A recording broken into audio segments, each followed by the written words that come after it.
Hello. Today is June 24th. It's the 24th.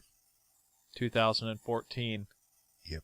And we're here to talk about E3! What? Yeah! Nice! I know, right? Yeah. Man, I thought we were just going to talk about avocados today. Holy. I know, that's what I told you, just to trick you. Man.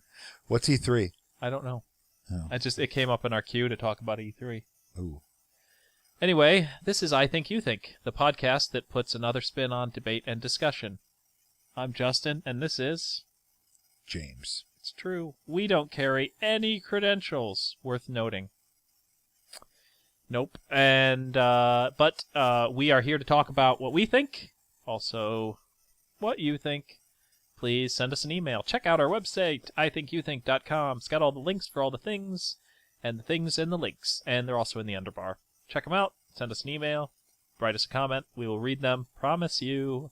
Some of you we might even respond to. Actually, we probably will respond to most of you, as we don't get a lot of comments. But that's going to change right now. Go comment right now. Just say, hey, y'all.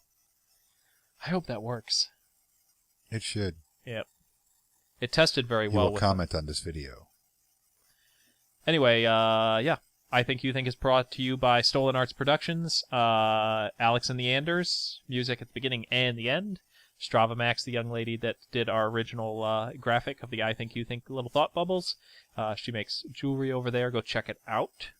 All the links are in the underbar for Alex and the Anders music and Strava Max. We are talking about E3, which is super exciting because this is the second time annually that we have talked about E3. We did it last year? Yeah, last year. Well, obviously last year, but I mean, I was just trying to think, did we have another one before that? The show's getting to the point where I'm like, how many times have we talked about this?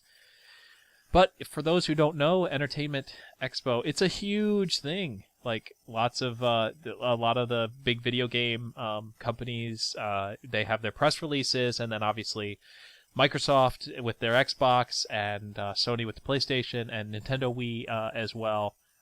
Does their big reveals, like the big things that are going on, and why you should go spend $400 or $500 on one of their boxes if you don't already have one. I really liked one of the videos we had watched was let's pit these two little plastic boxes against each other to see who wins, because that's really all it is. I mean, it really comes down to which it's electronic pissing contest Pretty for much. the most part, but we, as the consumers, get to partake in some awesomeness. So, E3... Gameplay videos, all sorts of stuff you get to see. Oh, man. So, I watched all of the Microsoft press release live, and I watched most of the Sony PlayStation live. And I have to admit, obviously, I've said this before, I am an Xbox fanboy. I like the Xbox. It's good, blah, blah, blah, blah. Not as much about Microsoft, but I like the Xbox. And so I was more interested in that one.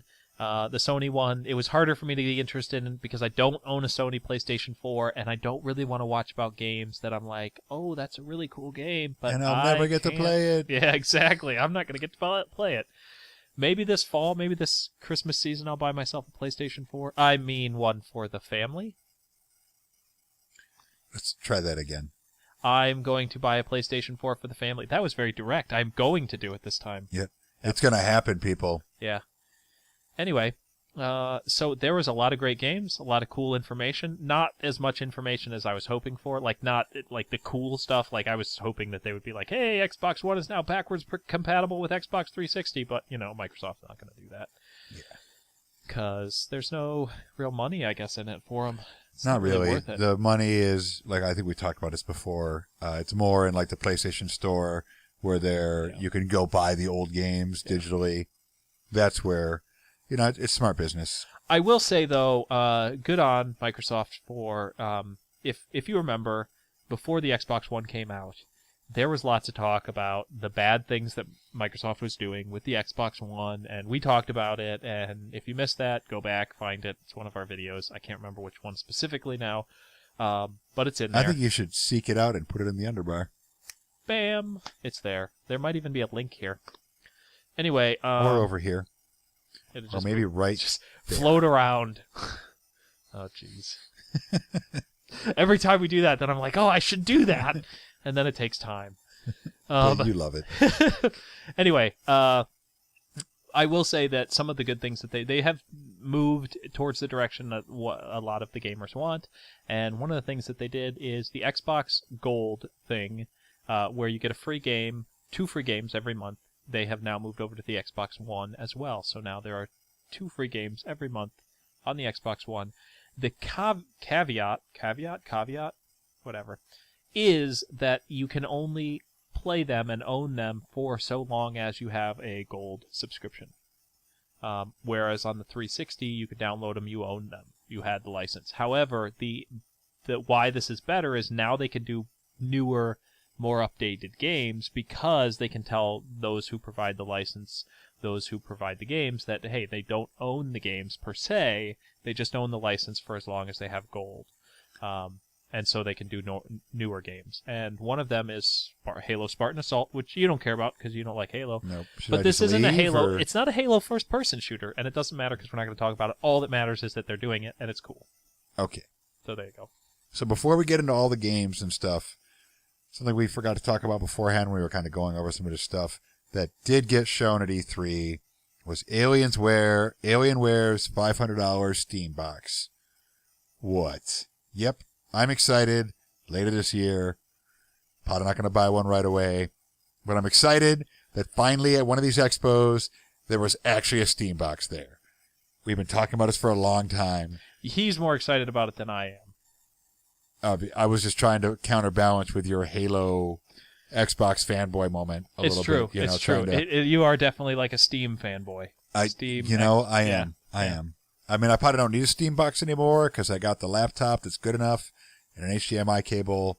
I'm good to go. Yeah, it's not like you really need a Steam box. Your laptop is your Steam box. I'm still excited for all the people that don't. Yeah, and $500.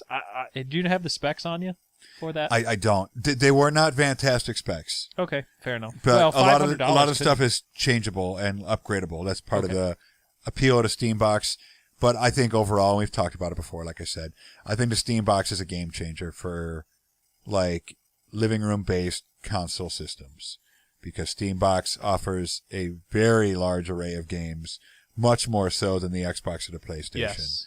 So yeah, I think it's awesome that it was there.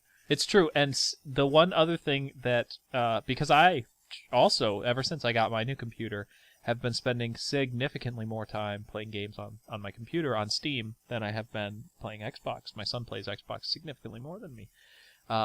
And yeah, the Steam does some really cool things. They've got Greenlight Gaming, where they you can go and vote on games you'd love to see, and Steam will help to greenlight those games and get them funding and things like that.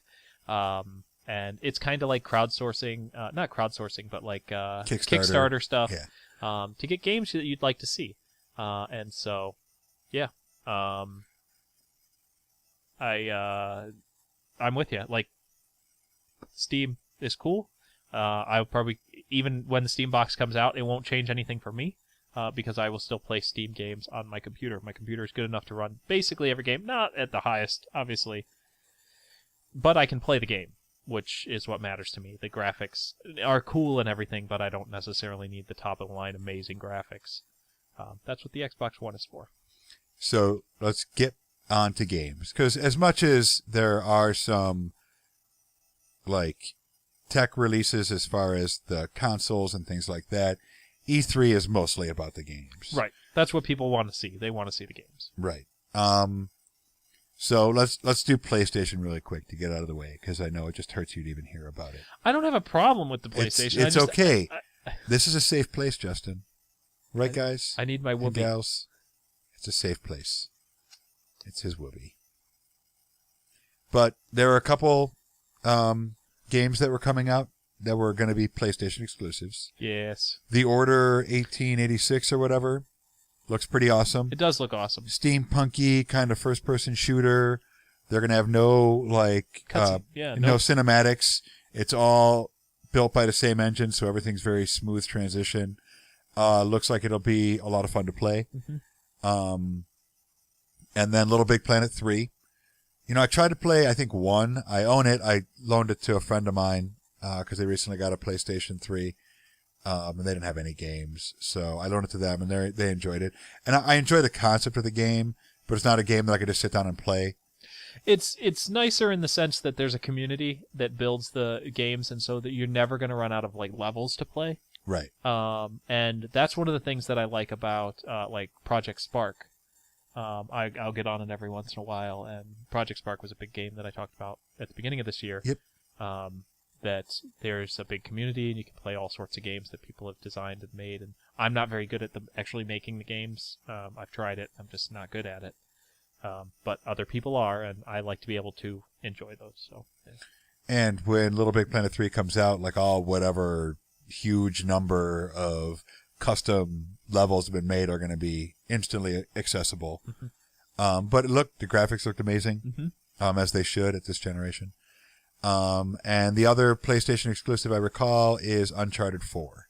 Yes. Which I played Uncharted 2, and it really feels like you're playing a movie. Yeah. I mean, there's a lot of linear aspects to it. Right. But still, like visually stunning, just a fun game to play. If you like that kind of game, they do it really, really well. It kind of feels, it's very Indiana Jones-ish if you've never played the game. But that one, again, the graphics for that looked like unbelievable. Really good. Well, that was, I mean, even with the first Uncharted on the PlayStation 3, that was one of the things about it, is they were great looking graphics. It was a good looking game. And I will say, actually, for where I am right now for video game playing, that's really the kind of game I'm looking for. I've been playing, up until this point, a lot of open world, permanent death type games, like a character dies, you're done. And I actually started playing another game, Metro 2033, that I picked up on Steam, just for the fact that I want a game that says, here's the objective, complete it. Here's the objective, complete it, because I needed a game that was linear, which is weird for me, but I was just so tired of open world games. Well, it's the variety that's one of the most awesome things about modern gaming. Yes. There's so much. Do you want to play FIFA 2014, or do you want to play Little Big Planet, or do you want to play Call of Duty? I just paid another $60 for the same game, or Skyrim, or Red Dead Redemption, or all these indie games that are platformers or puzzle games, or it seems like endless possibilities. Which is a good transition to say, when I was watching both of the press releases, I was feeling overwhelmed. I'm like, there is so much coming out. I don't have enough money for all of the stuff that I want. And it's just like, there's too many good games coming out. And this is, I know, I think weird, but this is what made me think, like, that whole aspect of going towards that event horizon of technology, where if we're going to have to start upgrading our minds and our bodies and everything in order to deal with the amount of technology that's coming at us this fast, that's how I felt. Like, I was like, I don't have enough time to play all these games. In order to play them all, I'm going to have to play 2 at the same time. And in order to do that, I'm going to have to upgrade, like, my brain to be able to do this. That went to a weird place. It really did. Yeah, I'm sorry about that. I apologize. So Please let's try to like the video if you thought it went to a weird place. Let's try to bring it back to a reality. So for you and for all of you out there, these console systems are still new. This is normally the time when games that are supposed to be good will come out and they'll be crap. There's going to be a lot of games that look really good and aren't really good, because they're still trying to build on new consoles. They're trying to get a lot of games to market on these new consoles. So my recommendation is, don't pre-order stuff. Wait. Give it 2 weeks, 3 weeks, a month before you buy the game. It's not like you're going to get any less enjoyment out of the game. You're probably no longer 16 years old. If you don't have it and your friend does, it doesn't really matter. Wait and hear the reviews, see the reviews. And if you still really want it and it's a crappy game, the used versions are going to pop up quickly, and the price is going to drop just as fast. Yeah. So you really have nothing to lose. I know Thief, that only came out a few months ago, is already on sale, I think on Steam right now, for $15. And that for a next-gen game? Yeah. And I bet if you look up the reviews, they're probably pretty poor. That's the half price, so it's already at $30 as the full price. Wow. So I mean, and computer games aren't any cheaper than console games. They're in that $60 range. Right. You know? Well, the packaging for a console game is it's the least of their worries, really. So I mean, $15. Like I actually considered getting it, but the one thing that turned me off to it, other than the fact that I had just recently purchased some games, was the fact that it's already $15. Right. Like am I going to get 15 hours worth of gameplay out of it? Probably not. I'm going to waste my money. Yeah. And so, yeah. Plus I have 102 games on my Steam list right now anyway. Yowza. I know, right? Considering this time last year I didn't have Steam, that's a lot of games. That is. That's like my Blu-ray Christmas that ran through March. So, other games, new Zelda, open world Zelda coming out. Neither of us own a Nintendo. What? Do you own a Wii? No. I didn't think you did. I don't. So neither of us own a Wii, so that's I might have to own one, though, now, because I guess you play as Zelda in this one, which I was surprised. Like, I didn't know that until somebody said it in one of the videos. Right. Which is pretty cool. And Zelda is probably one of the most beloved game franchises of all time. Mm-hmm. It's been around forever. Yeah. Yeah. So and like those games, when I watched, there was when G4 TV was still around, they had the top 100 video games of all time, and in the top 10 there were more Zelda games than anything. But so that's kind of interesting, although not really. And there's a new Super Smash Brothers coming out, I guess. Yeah. Another popular series. Yeah. It's one of those series that appeals to a wide audience of particular types of casual gamers. And so it tends to get, a lot of hype and excitement about it. Other games like that are like the racing games, the sports games. They tend to sell a decent amount because they have a community that really is excited about the ones that come out every single year. Yeah, like Call of Duty, Assassin's Creed, which they have like one coming out every year, but this year it looks amazing. That 4-player co-op. 4-player co-op. That is what Assassin's Creed has needed for a long time. Like, they've had multiplayer, but it was competitive multiplayer. You tried to kill each other or, kill a mark before somebody else does. This looks great. Like, I am super excited about it. I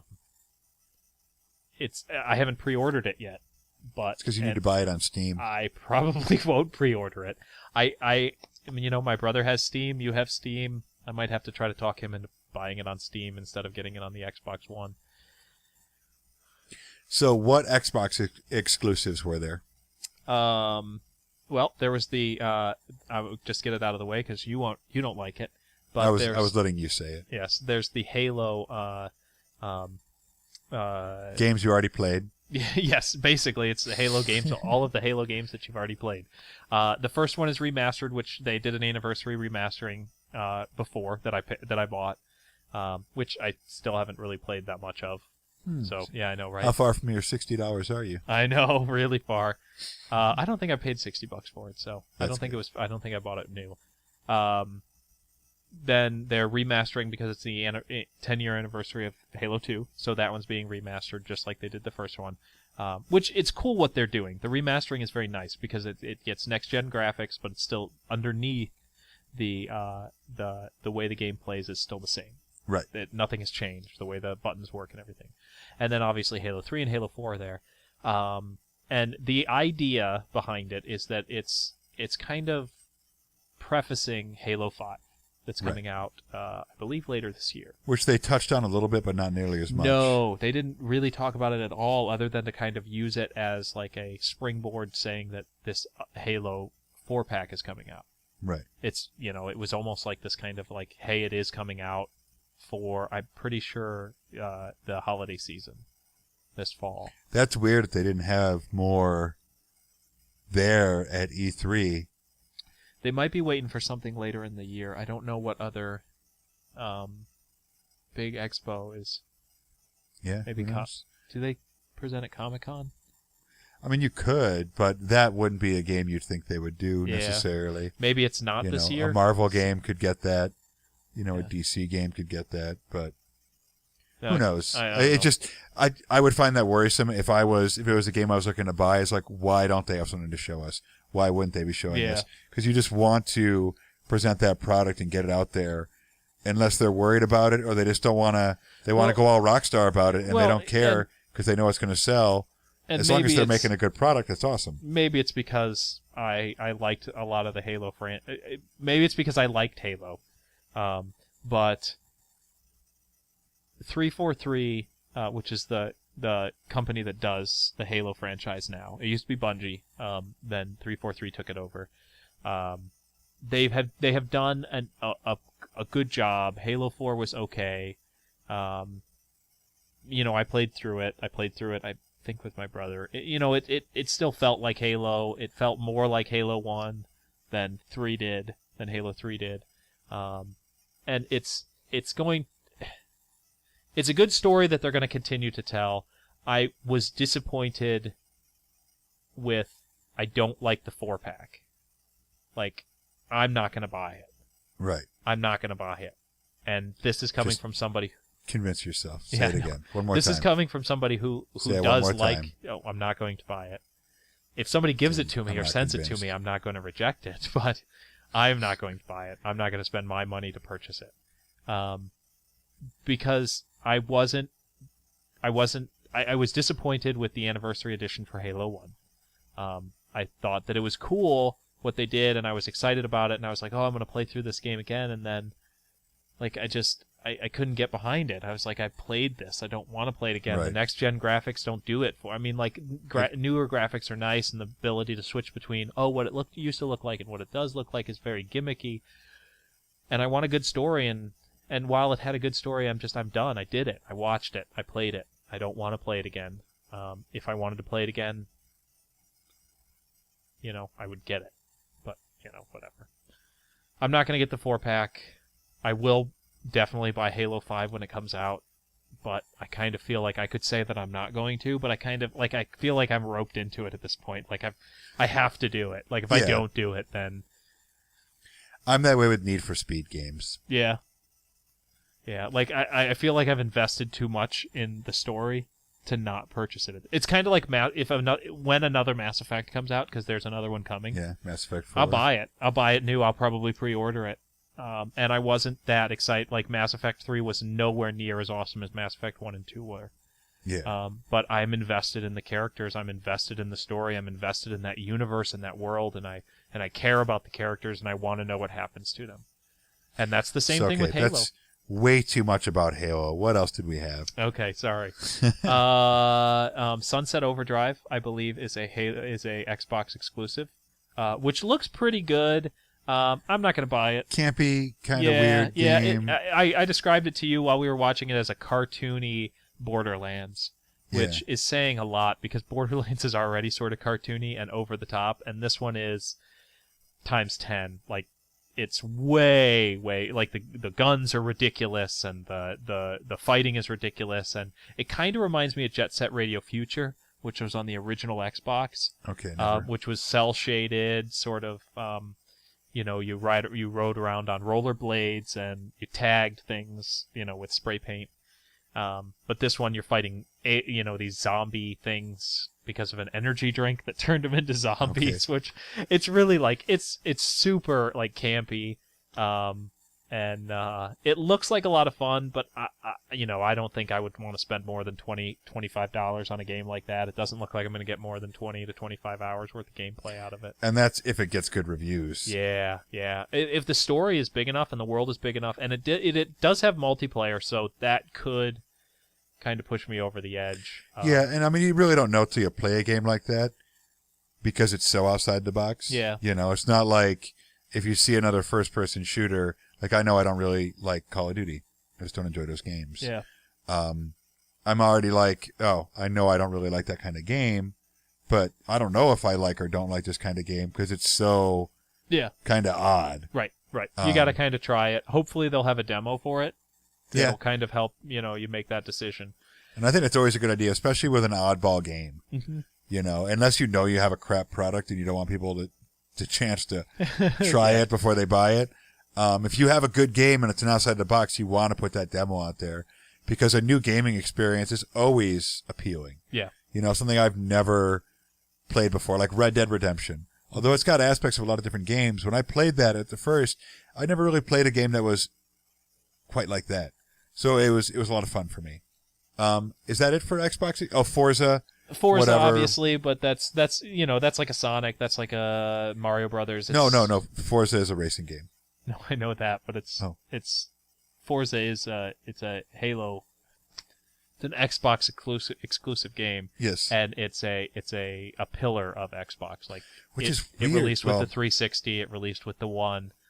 I'm pretty sure. I think I'm fairly certain Forza is Xbox exclusive. It is. Okay, all right. Now I feel like a jerk.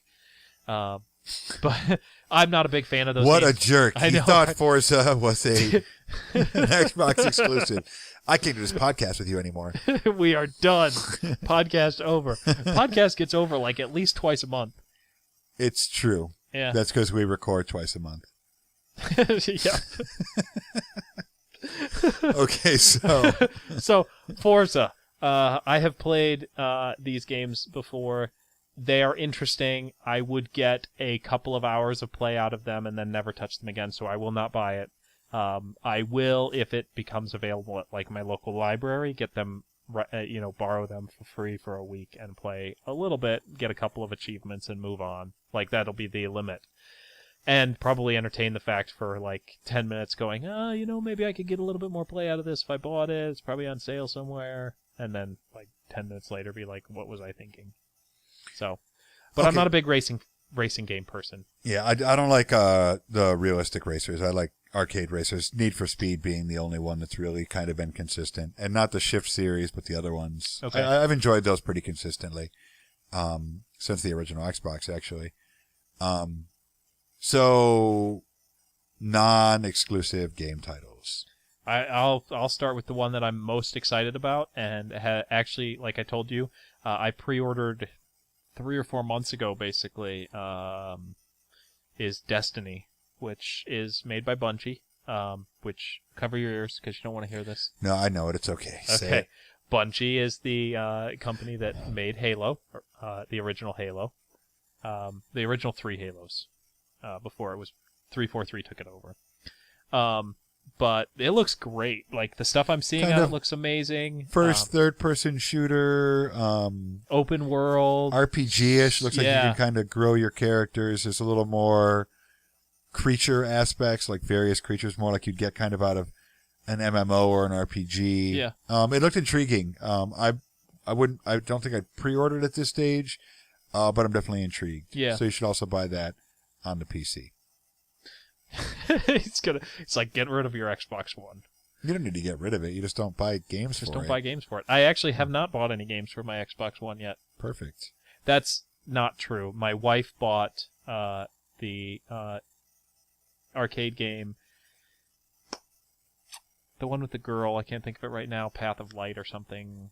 Yeah, Path of Light is a game. Is it? It's like really kind of artsy. Yeah, and it's the girl who's got the big sword and. Maybe, yeah. I think it's Path of Light. I will check, and blink, I will make the little bar show up. So what other games, then? Yeah. Well, there's one that I'm sure you're excited about. What? Dragon Age Inquisition? Did they even touch on that? Because that's coming out soon. They did. They talked about it a little bit on the Microsoft. But that's something they were talking about last E3. So, yeah. And that's one of the, because The Order was too, I believe. Yep. We talked about The Order at the beginning of the year for our top 100 games. Which is one of the crazy things. Yeah. Because, a game can make like a brief appearance at one E3, have like a kind of major showing at a next, and then like another showing at the third before it actually comes out. Mm-hmm. Which is insane. But yeah, Dragon Age Inquisition is definitely on my list. Oh, I'm sure it is. I mean, I know you're a big Dragon Age fan. I played through the first one. I played about halfway through the first one. Started the second one. And it's good. I like it. I like its style. I have nothing bad to say about it. I just can't get into it. Yeah. And they're kind of linear as well. Yeah. And that might have been it. It might have been at that time, I was looking more for open world stuff, and now I'm not. Now I'm looking for linear stuff. Well, you own Dragon Age 2. I do. Go get your other $38 worth. It's time to go play video games. So what else was there? I don't know. I feel like we should have had a list. Far Cry? Far Cry. That looks good.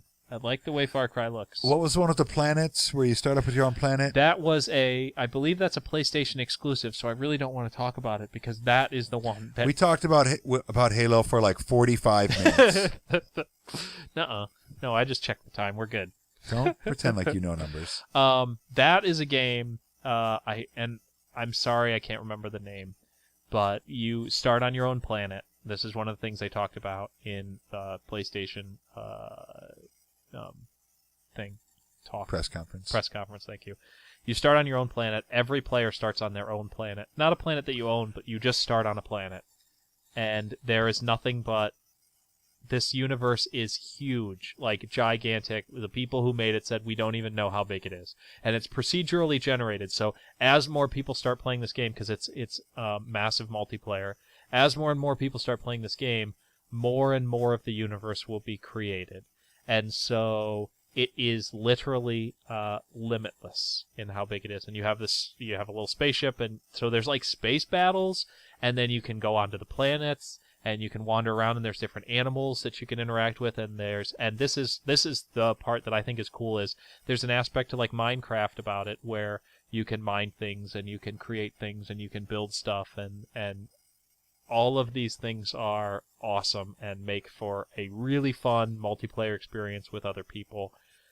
Theoretically, right. And it is, by far, hands down, if there is any game right now coming out for the PlayStation that would make me go and throw money at Sony and say, give me my PlayStation. You should probably use a card instead. That's probably true. People just that would explain money. all the weird looks I get from the cashiers. I'm not picking that up, look. It would be that game, and I think that you are looking it up. He's trying to find it. I'm trying, but I found like a slideshow one, so that's no good. So it's going to take him like 8 years to get through the slideshow. But that game looks amazing. There's like some dance games coming out, and again, those are another ones that are like the car racing games and stuff like that, where there's a group that... There's also the new Star Wars game coming out. Yeah, I haven't seen a lot on that one. Or Battlefront. I think it emulates all the battles. It's a remake, I believe, of an old game, because I believe there was a Star Wars Battlefront. There was a Star Wars Battlefront. But it emulates all kind of the battles. Is it Battlefront or Battlefield? One or the other. It's true. If it's Battlefield, then I think it's built on the same engine as like the Battlefield games. Rainbow Six, Rise of Tomb Raider. Yes, that's another one that game looked looks good. amazing, and they said that it's going to be a lot more like the original Tomb Raider, which I fell in love with. The adventure aspect, the puzzle-solving aspect was great. It'll be wonderful to see a game like that on a next-gen system.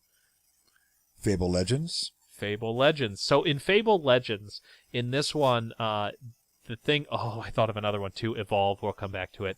Fable Legends is cool because it's a really good multiplayer experience where you have multiple players who are kind of going through this castle, bad thing, place, cave, whatever. It doesn't matter. You know, you're going through it, you're fighting bad guys, but while this is going on, there is a fifth player who is the evil bad guy who is setting up the castle and the cave and the evil place that you're fighting and sending these enemies at you and setting up traps and things like that. And I'm like, that's awesome. I don't know if I would ever want to play like the super bad guy, so I'm sure there are people out there that like want to play that strategy aspect of things. I'm not a big real-time strategy type person, so I wouldn't like it. Battlefront. Star Wars Battlefront. There we go, Battlefront. But yes, that game, the Fable Legends, does look amazing. I foresee lots and lots of multiplayer possibilities for that. Witcher 3, and I can loan you Witcher 2. I don't think have you ever... Witcher 2. Okay. I just haven't played it. Like I bought it when it was on sale and never even. Yeah, I got it I got it kind of the same way, and I played a couple hours, and I should probably get back to it. Yeah. Next time I want to buy a game, I'm just going to drive home and play that instead. Witcher 3 looks cool. I did see some gameplay footage of it, and it looks a lot very, very, very fun. It reminds me a little bit of Skyrim in the sense that the world is very big and open, and there are things going on, and you can kind of just wander through a village and suddenly pick up quests and stuff that that you could possibly do. Borderlands, the pre-sequel. The pre-sequel. That sounds very Borderlands kind of. Resident Evil 7. Yeah, nah. I thought, haven't you played through all of those? I've played through 5, and I started 6. But 5 was good. 6 was meh. Not that great. Meh. And now we're just getting to the point where we're just listing games and like how we feel about them. I was kind of going through the list and like Still naming trying to- some off as they were coming. It's I still haven't seen that one game. Yeah, I can't. I mean, the name is going to show up in the video. Okay. I mean, I'm going to look it up. It's probably been here, and I've been making fun of us this whole time. Well, someone had. Oh no, that's what we always do. Yeah. Okay. So I think we touched on a kind of rapid fired some there at the end. Yeah. But I think those are the majority of the games. I mean, there's a bunch more. Bayonetta 2, Fallout 4. There's a bunch. Kingdom Hearts 3. A bunch of sequels of games that we probably won't specifically ourselves play. New Battlefront, new Call of Duty. I think we mentioned both of those. Or Battlefield, whichever the first-person shooter series Whatever is. it is at this point. Like, I know my son likes the Call of Duty games, but I'm just like, eh. Yeah. Yeah. That's not really my thing. But as always, every year, E3 doesn't really disappoint in the number of games that it throws out there and a lot of stuff that, you want to play. So just be careful. Spend your money wisely. Don't be afraid to wait a couple weeks and get some solid reviews about a game. And that being said, if there's at least, I mean, if there's one game that you just absolutely have, take a chance on it. Have fun. Maybe it's a bad choice. Maybe not. Maybe you get to play it before everybody else. Who cares? I wouldn't pre-order everything. Okay, like choose one game. If you're going to pre-order something, choose one game absolutely that you're going to pre-order. Wait on everything else. We're watching you. Yep. Okay. And we're going to check back with you next week and see how things are going. And call us if you need. If you're in a GameStop and you're feeling weak and they're pressuring you, you're cashing out and they're like, was there any games you wanted to pre-order? Really putting the pressure on. Call us. No, you know what? Email us. Comment under the video about how we helped. Yep. Okay. For whatever game you get, enjoy it. Definitely. We'll see you all next week. Thanks for joining us. Yeah. Bye-bye. Bye.